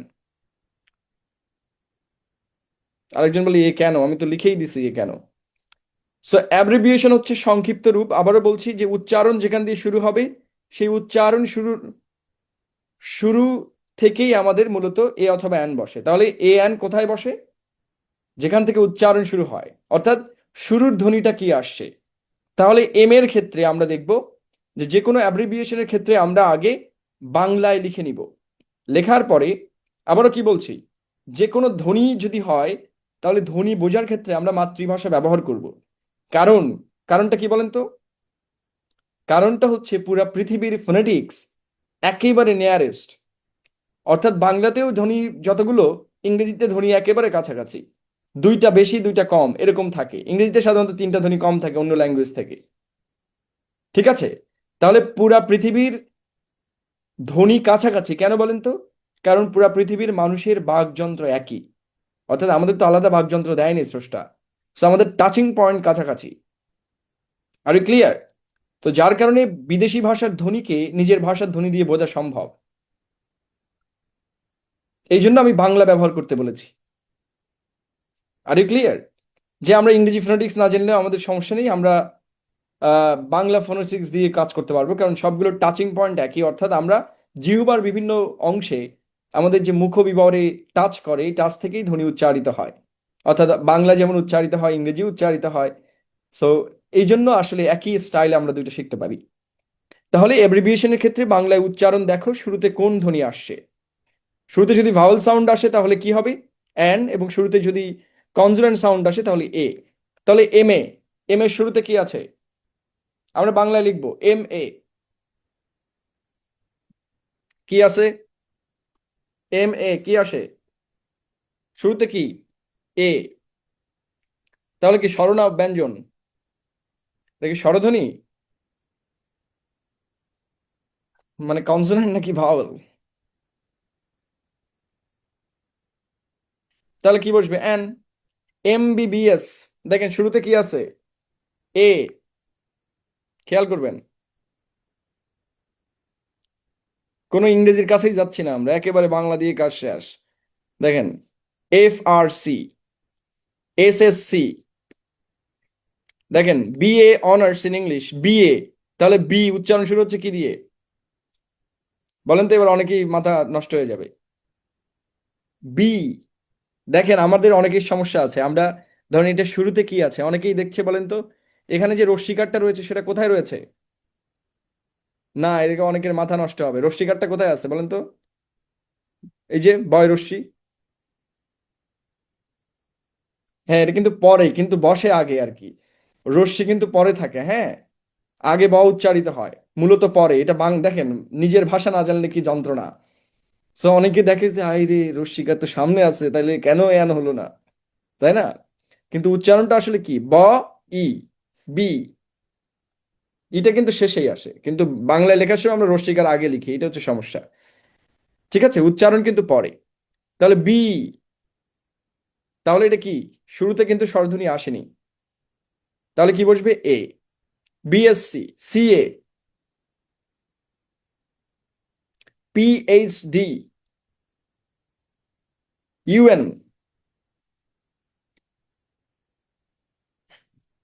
দেখেন ইউএন, তাহলে ইউ এর জন্য কি আসছে? An UN officer. প্রথমে যে ইউটা আছে, ইউ এর উচ্চারণ কিসের মতো? দেখেন কত সহজ না? একই রুল বারবার আসছে, ইউ এর মতো। তাহলে ইউএন অফিসার, ইউনেস্কো, এখানে ইউ এর উচ্চারণ U. A, USA, you.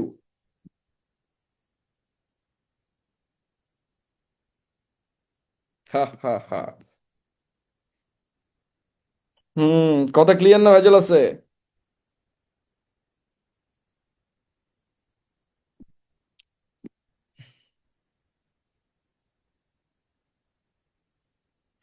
MP তাহলে কি হবে? এমপি।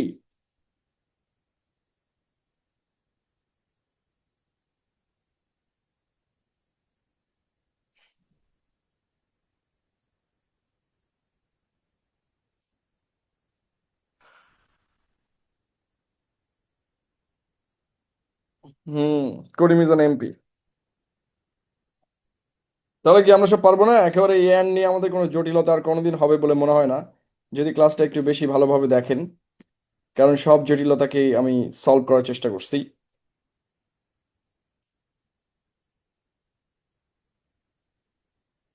একেবারে। I have a question, question করেন নাও। আমাদের একটা ব্রেক, দেন আমরা 10 মিনিট পরে আসছি।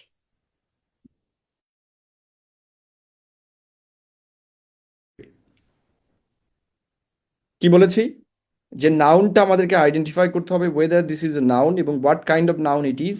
এটা যদি কাউন্টেবল হয় তাহলে এটার সিঙ্গুলার প্লুরাল দুটাই হতে পারে। যদি আনকাউন্টেবল নাউন হয় তাহলে কি হবে? সিঙ্গুলার হবে। এবং সিঙ্গুলারের আগে এক ধরনের ডিটারমিনার বসবে, আনকাউন্টেবল নাউনের আগে এক ধরনের ডিটারমিনার বসবে, কাউন্টেবল নাউনের সিঙ্গুলারের আগে এক ধরনের ডিটারমিনার, প্লুরালের আগে আরেক ধরনের ডিটারমিনার। তার মানে একটা গ্রামার কতভাবে রেলেভেন্ট। এবং নাউনের নাম্বার এবং পার্সন অনুযায়ী আমরা জানি ভার্বের রূপ পরিবর্তিত হয়। এইটাই হচ্ছে সাবজেক্ট ভার্ব এগ্রিমেন্ট। আমি কি বোঝাতে পেরেছি? তাহলে আমরা যদি একটা গ্রামার ভালো করে শিখতে পারি, আমাদের চারটা গ্রামারই কি হবে? একসাথে হয়ে যাবে। এবং পরীক্ষাতে নাউন নিয়ে কোশ্চেন আসে, নাম্বার নিয়ে কোশ্চেন আসে, ডিটারমিনার নিয়ে কোশ্চেন আসে, সাবজেক্ট ভার্ব এগ্রিমেন্ট নিয়ে কোশ্চেন আসে। এমনও বিসিএস আছে যেখানে 3-4টা প্রশ্ন আসছে, অর্থাৎ একই বিষয় নাউন নিয়ে প্রশ্ন আসছে, আবার সেই একই পরীক্ষাতে নাম্বারও আসছে, ডিটারমিনারও আসছে, সাবজেক্ট ভার্ব এগ্রিমেন্টও আসছে।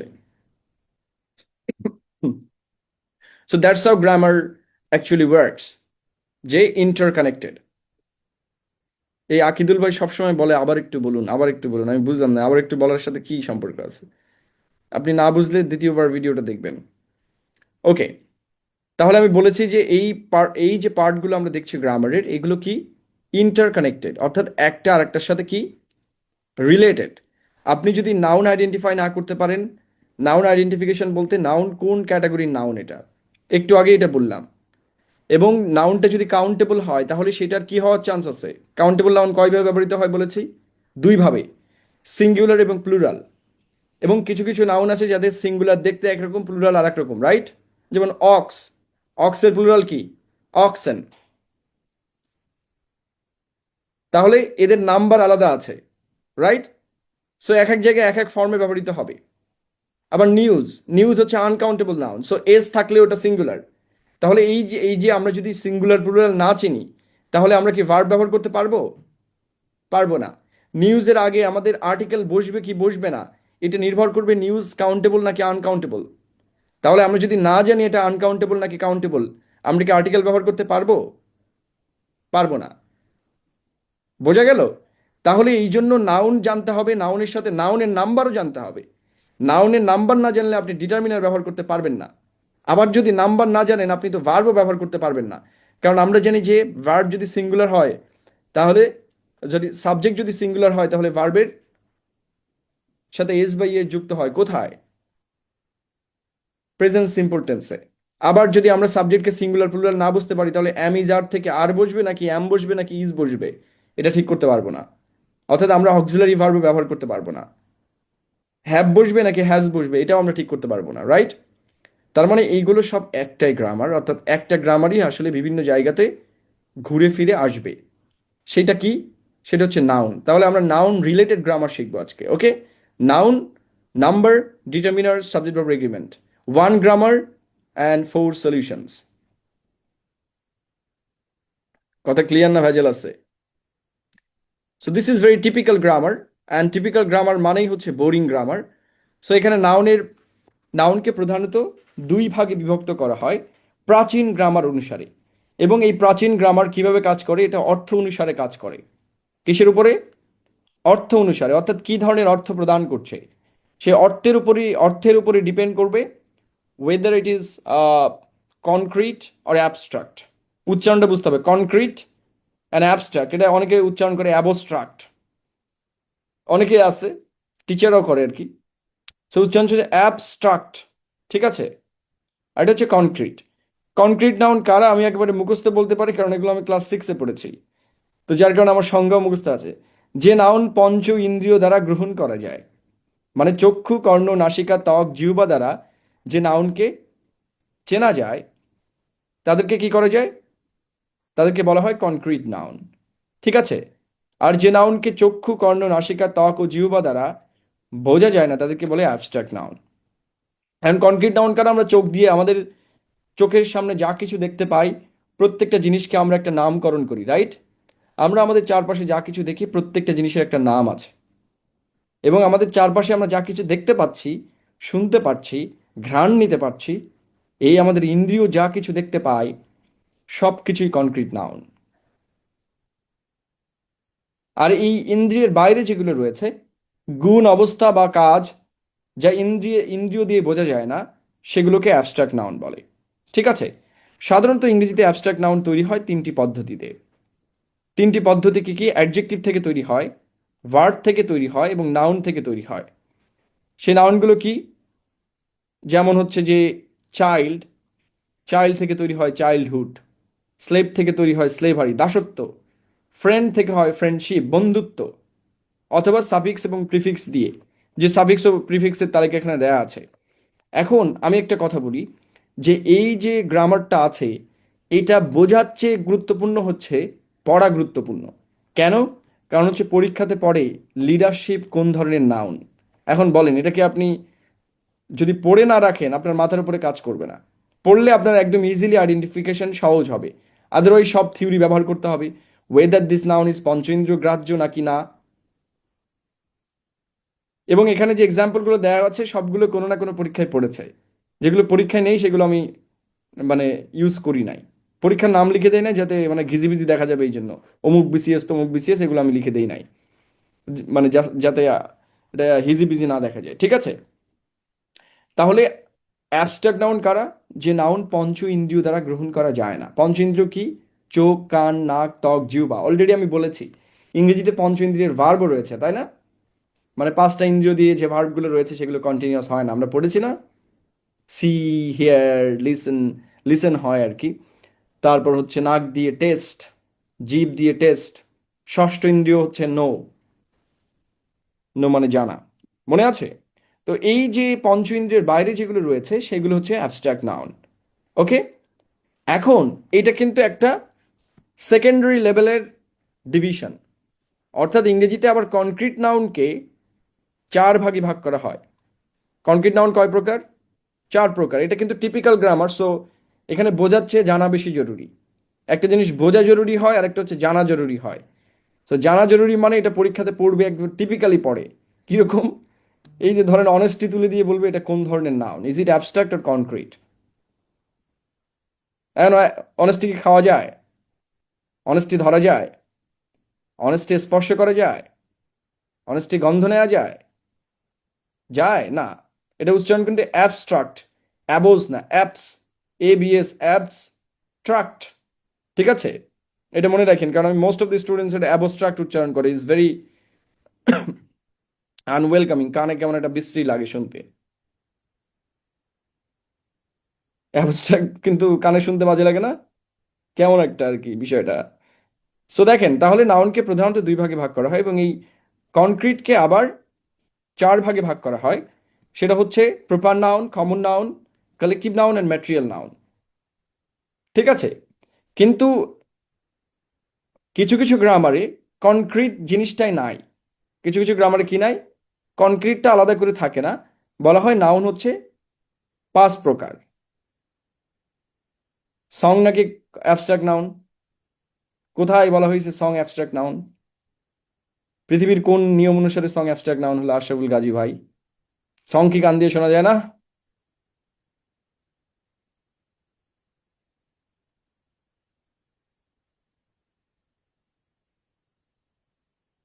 মিউজিক হচ্ছে অ্যাবস্ট্রাক্ট নাউন, সং তো লেখা নাই। আন্দাজে একটা বইয়ের রেফারেন্স দিলে তো হবে না।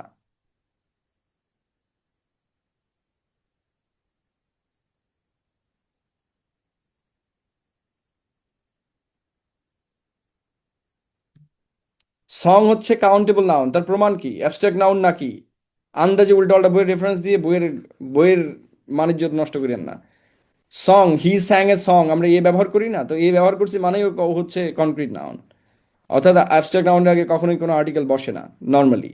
আর্টিকেল বলতে এ অ্যান বসে না। তো হোয়াট এভার, নাউন প্রধানত 5 প্রকার। প্রধানত, প্রধানত মানে কি, সব গ্রামার অনুসারে 5 প্রকার।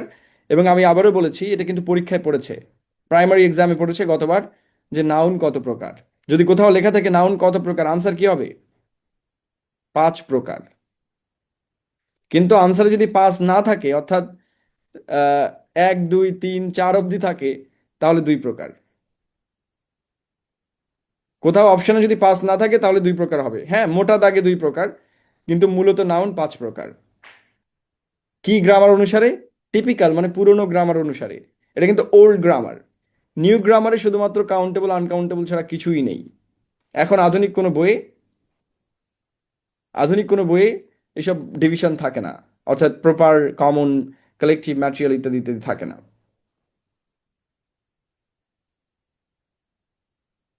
ওকে। সো এখানে 4টা নাউন রয়েছে। একটা হচ্ছে প্রপার নাউন, যদি কোনো ব্যক্তির নির্ধারিত নির্দিষ্ট নাম বোঝায়। নির্দিষ্ট নাম মানে কি? কোনো ব্যক্তির নাম রহিম, করিম, ঢাকা, খুলনা, কোনো এলাকার নাম, কোনো মিষ্টান্নর নাম, স্পেসিফিক নেম। ঠিক আছে, কোনো ব্যক্তি বা বস্তুর নির্ধারিত নাম, এটা বড় হাতের অক্ষর দিয়ে শুরু হয়। প্রপার নাউন তাহলে আমরা চিনে গেছি। কমন নাউন, যে নাউন কোনো কিছুর একটিকে না বুঝিয়ে ওই জাতীয় সব কিছুকে বোঝায়। যদি 2 আর 5 থাকে তাহলে অ্যান্সার হবে 5। ঠিক আছে, নাউন প্রধানত 5 প্রকার। সো কনক্রিটটা হচ্ছে যে নর্মালি বাদ দেওয়া হয়। কনক্রিট হচ্ছে যে একটা প্যারালাল স্ট্রাকচার হিসেবে ব্যবহার করা হয়, অর্থাৎ এটাকে মূলত 2 ভাগে ভাগ করে তারপর 5 ভাগে ভাগ করা হয়। কিন্তু সবসময় আনসার হবে 5 ভাগ। ঠিক আছে, ওল্ড গ্রামারে এটা 5 ভাগই, কিন্তু কনক্রিটটা আলাদা করে দেখানো হয়, যে কনক্রিটেরই আরো সাব ক্যাটাগরি হচ্ছে এই 4টা। কিন্তু পরীক্ষাতে পড়লে আপনার 5 প্রকার আনসার দিবেন। ওকে। আর এত জটিল করার কিছু নেই, শীট কিন্তু 50 পাতা, আপনারা যত পেঁচাবেন তত পেঁচাবো। সো দেন হচ্ছে আমি জাস্ট সংজ্ঞাগুলো বলে যাচ্ছি। কেন আমি বলছি? কারণ এগুলো হচ্ছে টিপিক্যাল প্রশ্ন। আপনি যদি বিসিএস এর নিচে কোনো এক্সাম অ্যাটেন্ড করেন, তাহলে কিন্তু এই ধরনের প্রশ্ন পরীক্ষাতে অহরহ আসবে। কারণ নন ক্যাডার বা এই ধরনের এক্সামগুলোতে এই টিপিক্যাল কোশ্চেন অনেক বেশি আসে। আপনি নিজে জব সলিউশন খুঁজে দেখবেন, এর উপর শত শত প্রশ্ন পড়ছে পরীক্ষাতে। যদিও পড়ার কথা না, কিন্তু পড়ছে। এখন পড়লে আমরা কি করবো? কারণ এগুলো কাইন্ড অফ মুখস্থ বিদ্যা আর কি, নলেজের ব্যাপার। অ্যাডমিশনেও আসে, রাইট? সো এটা প্রচুর পরীক্ষায় পরীক্ষায় কিন্তু পড়ে।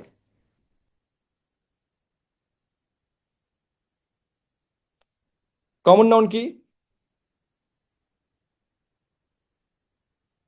রাইট।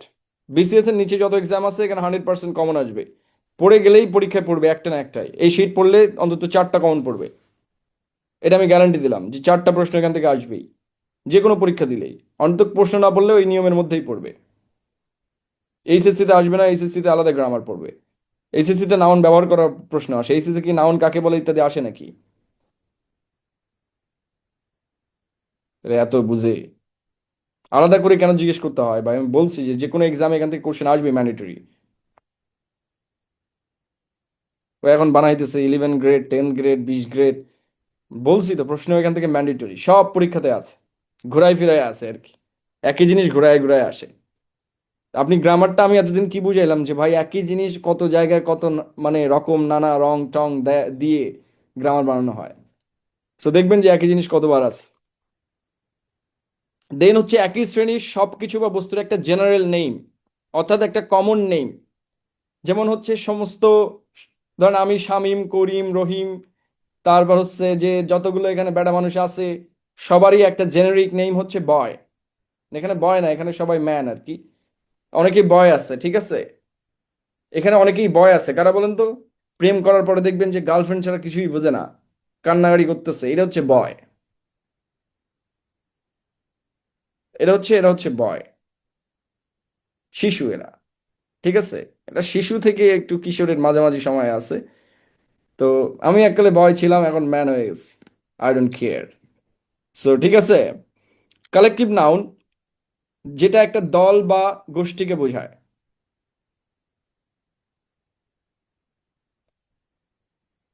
যেটা দল এবং গোষ্ঠীকে বোঝায়, তাকে আমরা কি বলি? Collective noun. আপনারা উদ্ভট প্রশ্ন বেশি করেন যেটা টপিকের সাথে রেলেভেন্ট না।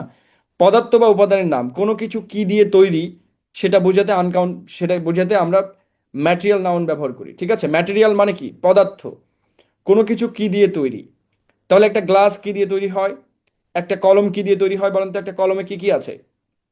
প্লাস্টিক আছে, কালি আছে, রাইট, ইঙ্ক। তাহলে এগুলো সবই কি? আয়রনও আছে, তাই না? কারণ কলমের মাথায় একটা পিন থাকে। এগুলো সবই ম্যাটেরিয়াল নাউন। এবং ম্যাটেরিয়াল নাউন দ্বারা যা কিছু উৎপাদিত হয়, অর্থাৎ ম্যাটেরিয়াল নাউনগুলো দিয়ে যা যা তৈরি হয়, সবগুলো কিন্তু কমন নাউন। অর্থাৎ পেন, পেন তৈরি হয়েছে প্লাস্টিক এবং কালি এবং আয়রন দিয়ে। কোনো জায়গায় আবার ইয়া ব্যবহার করা হয়, টিন ব্যবহার করা হয় নাকি, ওটাকে কি বলে? যাই হোক, সো এইগুলা উপাদানগুলো হচ্ছে ম্যাটেরিয়াল, কিন্তু কলমটা কিন্তু কমন নাউন। কারণ কলমের প্রপার নাউন কি? ইকোনো, তারপর হচ্ছে পাইলট, ম্যাটাডোর, আরো অনেকেই আছে। তো এদের কেউ আমাকে ঘুষ দেয়নি, এই জন্য তাদের নামগুলো আর বললাম না। ঠিক আছে, তো কেউ যদি আমাকে উপহার দেয়নি, সে তো নাম বলে লাভ নেই।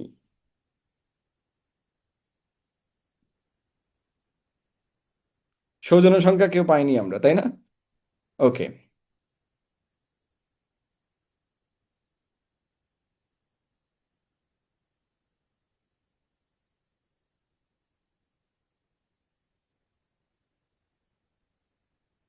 ম্যাটেডোর হাই স্কুল। তারপর আমরা দেখবো যে নাউন কি করে শ্রেণী পরিবর্তন করে। অর্থাৎ একটা নাউন, আমরা বলেছি যে নাউন তাহলে কয় প্রকার? 5 প্রকার। নাম্বার ওয়ান, যদি কোনো ব্যক্তির, নির্ধারিত ব্যক্তি বা বস্তুর নাম বোঝায় তাহলে কি হবে? Proper noun. যদি কোনো একটা জেনারিক নেম, অর্থাৎ এক শ্রেণীর সব ব্যক্তি বা বস্তুকে বোঝানো যেতে পারে এমন কিছুকে আমরা কমন নাউন বলি। কালেকটিভ নাউন হচ্ছে যে কোনো কিছুর একটিকে না বুঝিয়ে পুরো একটা গ্রুপকে একসাথে বোঝাবে। গ্রুপ মানে কি? কয়েকজন মিলে একটা সমষ্টি বোঝাবে। যেমন team, family, family, committee, jury, crowd, army, flock, herd, audience, সবাইকে একসাথে বোঝাবে একটা শব্দ দিয়ে। একটা, এখন এটার সাথে বয়কে মিলানো যাবে না, বয় হচ্ছে একটা জেনারিক নেম। ওয়ার্ল্ডে যত বয় আছে সবাই মিলে একটা, বয় হচ্ছে একটা ক্যাটাগরি। ঠিক আছে, ক্যাটাগরি এবং একটা গ্রুপ এক জিনিস না কিন্তু। কমন নাউন হচ্ছে একটা ক্লাস বুঝাবে, ঠিক আছে, একটা ক্লাসের সমস্ত পিপলকে। যেমন প্রলেতেরিয়েত, এটা আপনারা শুনেছেন মনে হয় এই শব্দ। ক্যাপিটালিস্ট, তো পৃথিবীর সমস্ত ধনিক শ্রেণী। তো ওরা হচ্ছে একটা শ্রেণী, শ্রেণী বুঝালে আমরা তখন কমন নাউন ব্যবহার করব। কিন্তু গ্রুপ বুঝালে আমরা কি ব্যবহার করব? Collective noun. ওকে। এবং একটি নাউন আরেকটি নাউনের জায়গায় ব্যবহৃত হতে পারে। প্রপার নাউন মাঝে মাঝে কমন নাউন হয়ে যেতে পারে, এটা থেকে পরীক্ষায় প্রশ্ন আসে। প্রপার নাউন কখন কমন নাউন হবে? প্রপার নাউন কারা? যে নাউন কোনো ব্যক্তির নির্ধারিত নাম বোঝায়। এটা অনেকের মাথার উপর দিয়ে যেতে পারে, কিন্তু আপনাকে পড়তে হবে এবং আমি যে কথাগুলো বলছি এগুলো শুনতে হবে। কারণ এগুলো হচ্ছে নলেজ বেসড লার্নিং, অর্থাৎ এগুলো না পড়লে কোনো জ্ঞান উৎপাদিত হবে না। পড়াই একমাত্র পথ। ঠিক আছে, সাধারণত আমি কোনো বছরে এই জিনিসগুলো আমি টাচ করি না, বাট এই ব্যাচে আমরা করছি, কারণ এগুলো পরীক্ষাতে পড়বে। সো আমি পরীক্ষা কেন্দ্রিক বিষয়গুলো এখানে অ্যাড করেছি, এবং বিসিএস এ প্রচুর, বিসিএস এবং আদার যেগুলো হাই লেভেল এক্সাম আছে সেখানে এই ধরনের কোশ্চেন আসবে। একটা হচ্ছে প্রপার নাউন সাধারণত একটা নির্ধারিত মানুষকে বোঝায়, কিন্তু কোনো প্রপার নাউন যদি নির্ধারিত মানুষকে না বুঝিয়ে অনুরূপ অন্য কোনো মানুষকে বোঝায়, তাহলে সেটা কমন নাউন হয়ে যাবে।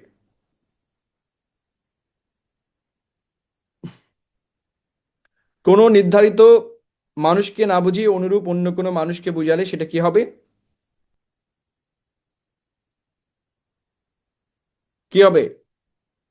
প্রপার নাউন থেকে কমন নাউন হয়ে যাবে। যেমন Valmiki is the Homer of India, অর্থাৎ এখানে যে হোমার ব্যবহার করা হয়েছে, সেই হোমার বলতে কি হোমার হোমারকেই বোঝানো হয়েছে? না, এখানে বাল্মীকিকে বোঝানো হয়েছে, ঠিক আছে, তাই না? সো বাল্মীকির ক্ষেত্রে যদি আমরা কম্পেয়ার করি, তাহলে কিন্তু হোমার আর হোমার থাকছে না, অর্থাৎ হোমারের সমমানের অন্য কাউকে বোঝানো হচ্ছে। So Nazrul is the Byron of Bangladesh, তাহলে এখানে নজরুল তো প্রপার নাউন, কিন্তু বায়রন হয়ে গেছে কমন নাউন, কারণ বায়রনের সাথে তুলনা করা হয়েছে, এটা কমন নাউন হয়ে গেছে। তাহলে কোনো মানুষের নাম যদি তার নাম না বুঝিয়ে তার অনুরূপ অন্য কাউকে বোঝাতে ব্যবহার করা হয়, তাহলে সেটা হচ্ছে কমন নাউনে রূপান্তরিত হবে। এবং পরীক্ষাতে এই প্রশ্ন আসে, Valmiki is the Homer of India, the Homer, হোমারের নিচে দাগ থাকবে, বলবে এটা কমন নাকি প্রপার। এখন সবাই হোমার দেখে প্রপার মেরে দিয়ে আসবে, কিন্তু পরীক্ষায় তো উত্তর হবে কমন নাউন।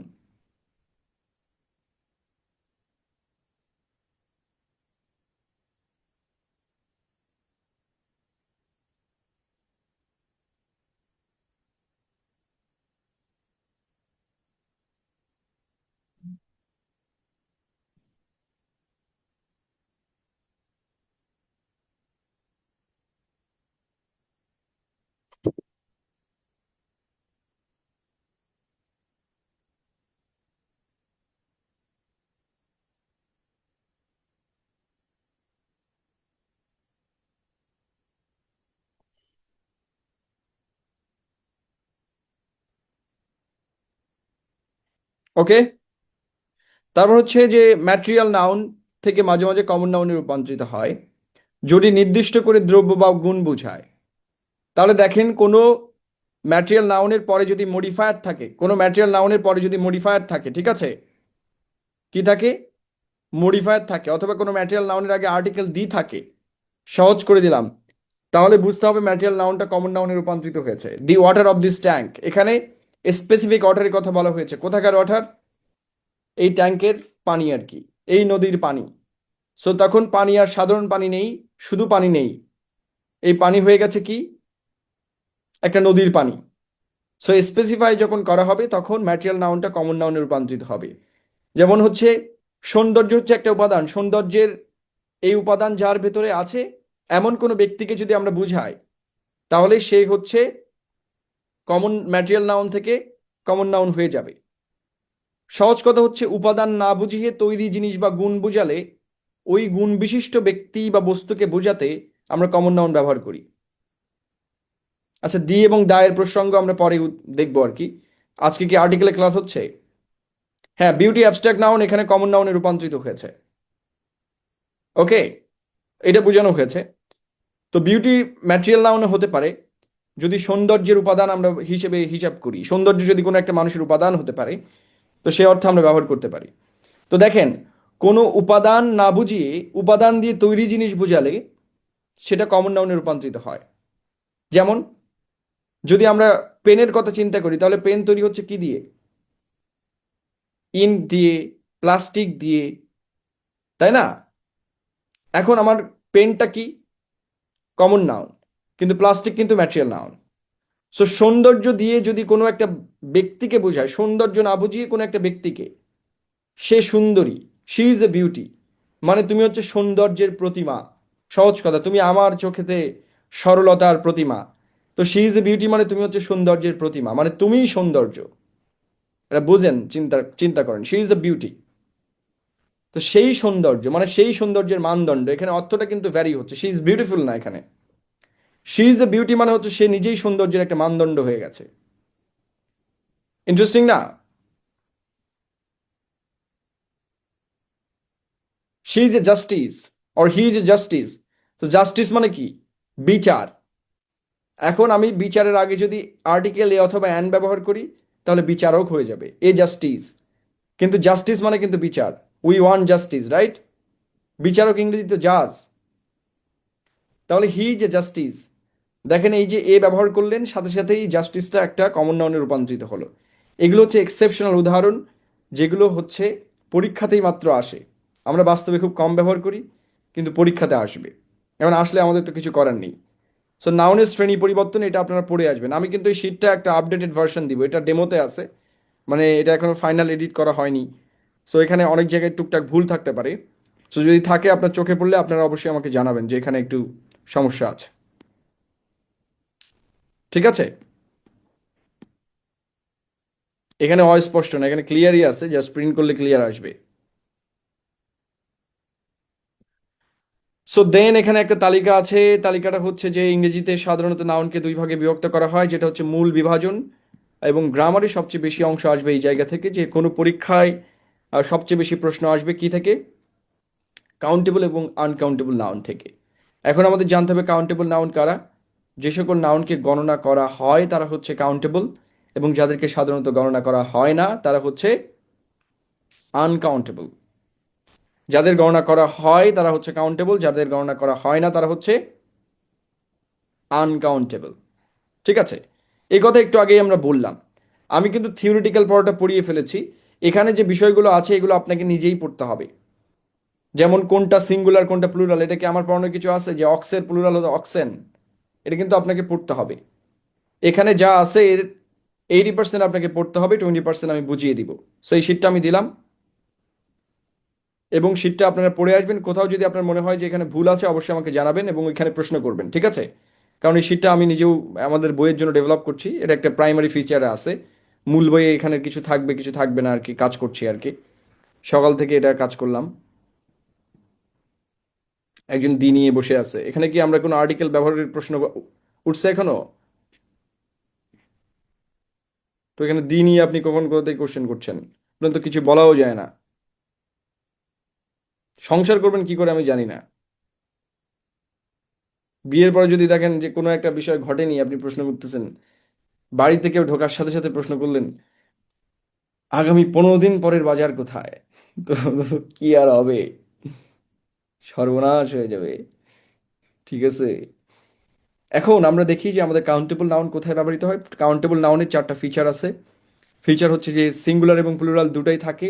যেমন বয় এবং বয়েজ, এ এবং অ্যান বসে। সিঙ্গুলার কাউন্টেবল নাউনের আগে কি বসে? এ অ্যান, একটু আগে আমরা দেখলাম।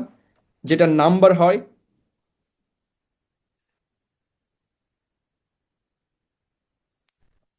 প্লুরাল নাম্বার 1 বুক 2 বুকস। তাহলে কাউন্টেবল নাউনের কি কি হবে? একটা হচ্ছে সিঙ্গুলার এবং প্লুরাল হয়, এটা জানতে হবে, কিন্তু না জানলে কোনো গ্রামার ইউজ করতে পারবেন না পরে কিন্তু। এক হচ্ছে সিঙ্গুলার এবং প্লুরাল হবে। দুই হচ্ছে সিঙ্গুলার হলে এর আগে কি বসবে? এ অথবা অ্যান বসবে। 3 নম্বর হচ্ছে যে প্লুরাল নাম্বার হবে। এবং এইটার ভার্ব দুই রকম হয়, সিঙ্গুলার ভার্ব, প্লুরাল ভার্ব। ঠিক আছে? এইটার আগে আমরা কোয়ান্টিফায়ার হিসেবে many, few, a few, several, A number of ব্যবহার করি। আনকাউন্টেবলের ক্ষেত্রে শুধু একটি ফর্ম থাকবে, কোনো দুইটা ফর্ম নাই, অর্থাৎ সিঙ্গুলার প্লুরাল নাই। এ অ্যান কখনোই বসবে না। এ অ্যান কখনোই আনকাউন্টেবলের আগে বসবে না। অ্যান ইনফরমেশন হয় না, এ ফার্নিচার হয় না। প্লুরাল নাম্বার হয় না। প্লুরাল বোঝাতে এ পিচ অফ ব্যবহার করা হয়, like a piece of information. এটা আপনারা জানেন, এটা পরে আসবে ধাপে ধাপে। এটার ক্ষেত্রে ভার্ব সর্বদা সিঙ্গুলার হয়, যেমন দ্য নিউজ ইজ শকিং। কোয়ান্টিফায়ারের ক্ষেত্রে এখানে মাছ ব্যবহৃত হবে, লিটল ব্যবহৃত হবে, এ লিটল ব্যবহৃত হবে, এবং এ লার্জ অ্যামাউন্ট অফ ব্যবহৃত হবে। দেখছেন, একটা শর্টকাট দেয়া হয়েছে এখানে, যে আসলে কাউন্টেবল এবং আনকাউন্টেবল নাউন কোথায় কোথায় ব্যবহৃত হবে। ওকে? আপনারা যে যে কোশ্চেন করেছেন সবই এটার ভিতরে আছে। এই যে একজন হাফ নিয়ে কোশ্চেন করছে, দেখেন হাফ আছে কিনা। এই দেখেন, চলে আসছে।